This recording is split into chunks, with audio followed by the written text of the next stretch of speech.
You know that Saturday burst of motivation to tackle the closet? You pull everything out, and 3 hours later, you're exhausted, the day is gone, and the house is worse than when you started. I have been there more than once before, and here's what I've learned. All or nothing purging feels productive, but it rarely lasts. But the one block rule changes everything. It's the one weekly habit that finally makes decluttering stick. And if you're wondering where to start, I'll give you a simple starting map in just a bit, so make sure you stick around. So here's why the all or nothing approach fails. Poor habits created the mess in the first place. So a one-time purge is not going to address the patterns that let the clutter build up again. Plus, we rarely have time for total home transformation because life with kids does not pause for a whole home declutter. So before we get to the practicals, very briefly, there's a biblical principle that speaks directly to this. Proverbs 13:11 says that wealth gained hastily will dwindle, but whoever gathers little by little will increase it. And Proverbs 21:5 tells us that the plans of the diligent lead to abundance, but haste leads to poverty.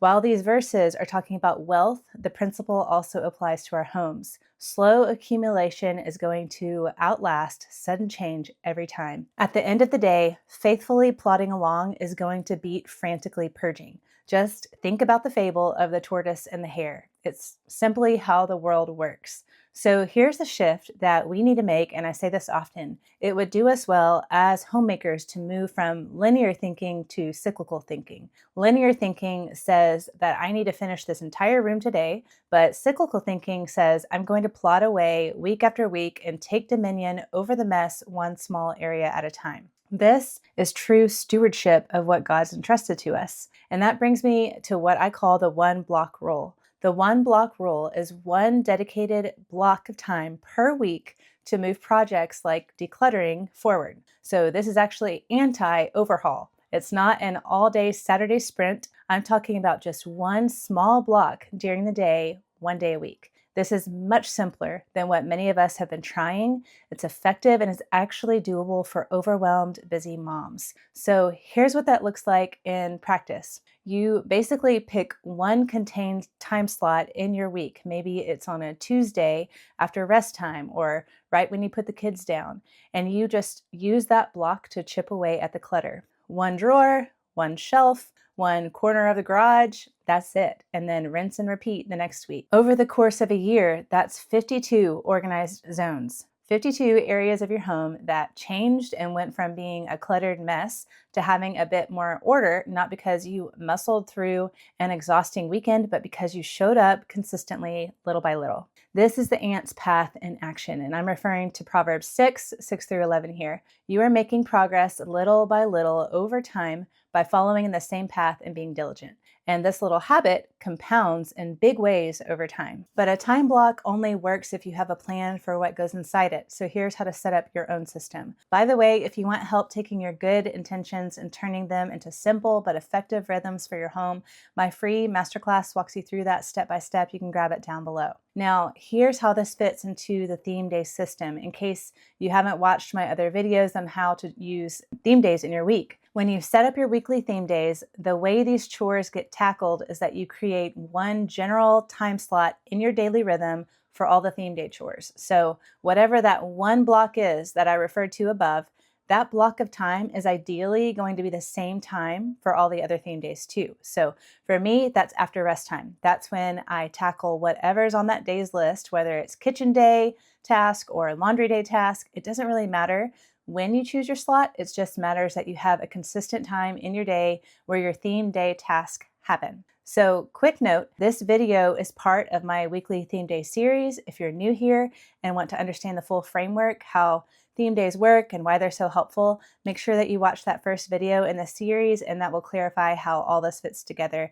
I'm going to link that down below. But anyway, if I build a day like this into my week, I actually like to label it project day so that you have some flexibility here. It gives you a point in your week to tackle clutter or projects depending on what the biggest pain point is for your home. And that can shift. So if this is for you, I would encourage you to assign one day per week as your project day. If right now clutter is a big problem, then you can simply dedicate several weeks to moving through your home and focus on taking care of that for a while. But to help you know what to tackle on these project days, there's one important tool that you need to have handy each week, and that is a project day menu. I like to keep a menu of tasks for each of my theme days in my home management binder, not to do all of those tasks from the menu on one day, but to simply pick from the list of things that you've decided ahead of time are priorities in your home. So for project day, this would be a list of possible decluttering zones or projects that you could chip away at when you have the time so that you're not making the same decisions every single week. You already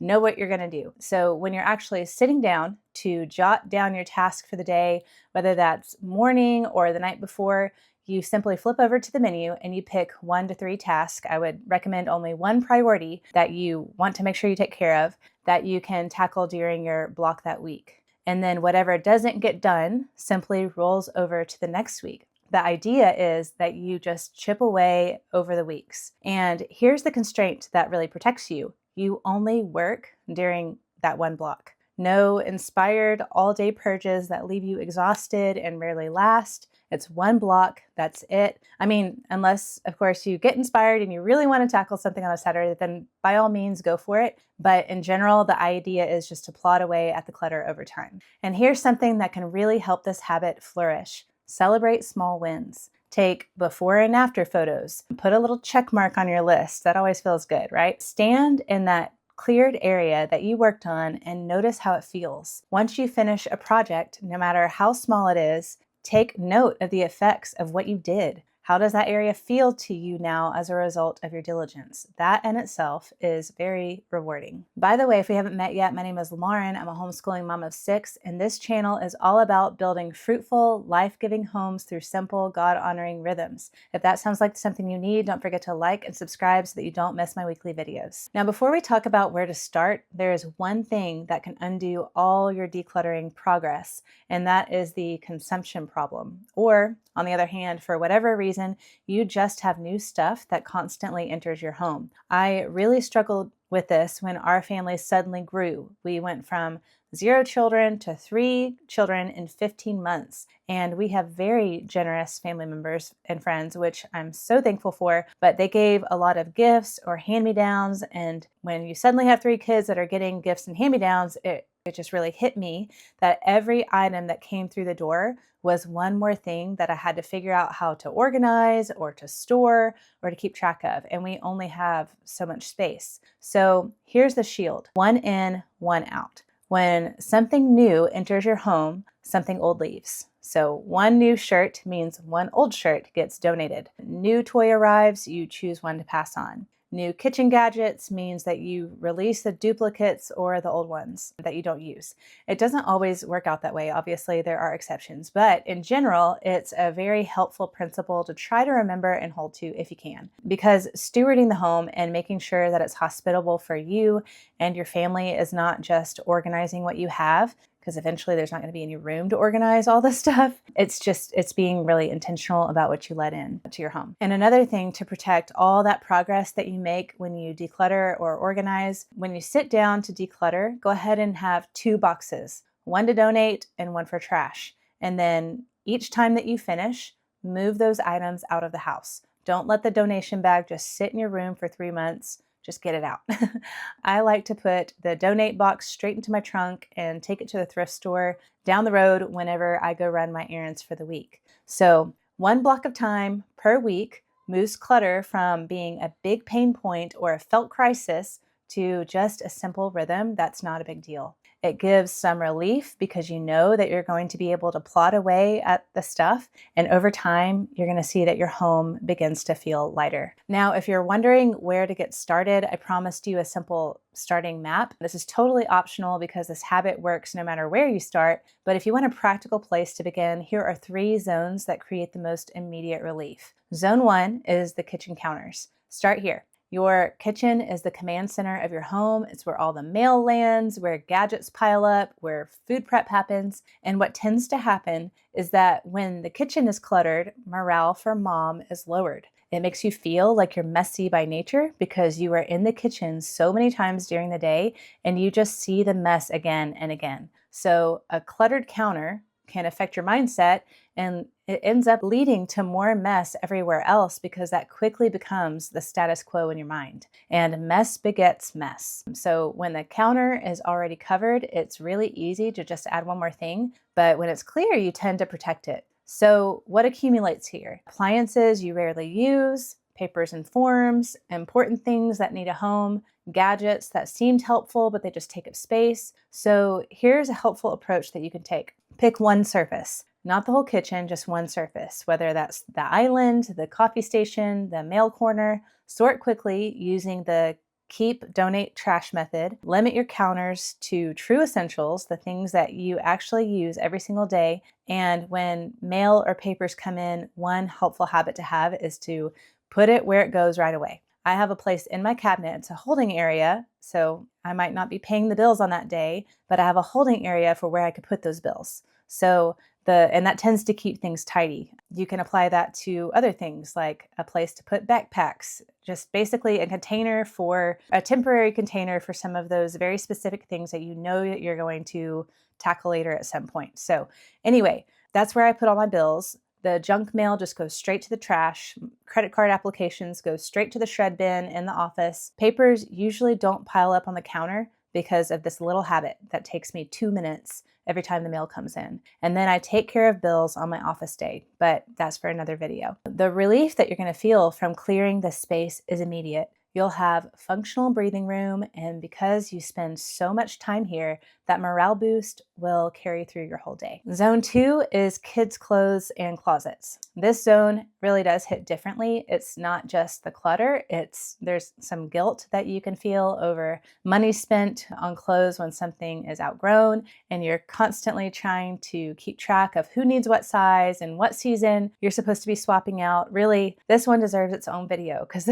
this can be a tricky one. But here's why this zone overwhelms us with clutter. Outgrown items just really pile up, especially when you have multiple children, girls and boys. Hand-me-downs are a blessing, but they arrive faster than we can sort them often. And then we end up in this wardrobe crisis cycle where nothing fits, nothing's wearable, and sorting is endless. So here's the approach. Tackle one drawer or one set of drawers at a time, not the whole room, or tackle one bin if you're looking through storage, and then purge ruthlessly. I actually like to incorporate this into when I change out our clothes for the season. So when I'm putting away clothes to hand down to the next child after the season has passed, at this point, I get rid of the ratty clothes. Like if they're stained or torn, I just toss them. I can replace them with nicer pieces that don't have holes in them from a secondhand store whenever the time comes. But after you do that, I would set up simple storage systems. Use bins for off-season clothes. Create a rotation schedule to keep drawers functional, and don't let items sit in limbo. If it's leaving, again, go ahead and get it out of the house. Zone 3 is the toys and the play areas. Toys build up for all kinds of reasons. Gifts arrive, kids outgrow phases, but it all piles up so fast. And the emotional trap here compounds the problem. We feel guilty for getting rid of toys because we worry about how our kids will react, or we remember how much we spent, or who gave it to us, and so it feels special. But really, and this is totally a matter of preference, but personally, what I've found is that kids don't need a million toys. Fewer toys out actually means more focused play and greater imagination building. It means more floor space and a home that overall just feels more cozy and hospitable when the toy situation is under control. And honestly, it's less of a burden to you and to the kids whenever they have to help you pick up. So here's an approach that I have found helpful. When decluttering, depending on their ages, involve your kids in the process. You can take 30 minutes, an hour, whatever, and tackle it all together as a family. Tell them that they can help bless other children by passing on things that they no longer use. And if they help you choose what to donate, it gives them a sense of ownership and it takes some pressure off of you. So turn on some music, make it lighthearted, give them a trash bag for the actual trash, and then you can set out a donation box and let everyone go through their things and add to the donation box. And what I've liked to do is if they fill up the box, celebrate it. So incentivize them. Go get ice cream or go to the park. Make it fun, not stressful. You can quietly, and I recommend definitely checking the boxes afterward to make sure that nothing precious is being donated. But this is a great way to purge, especially before new gifts come in, like birthdays or Christmas or something like that. So once you make a solid dent in the toys to help keep things under control, you can consider a rotation strategy. Keep fewer toys out, you can store the rest, and then swap them seasonally.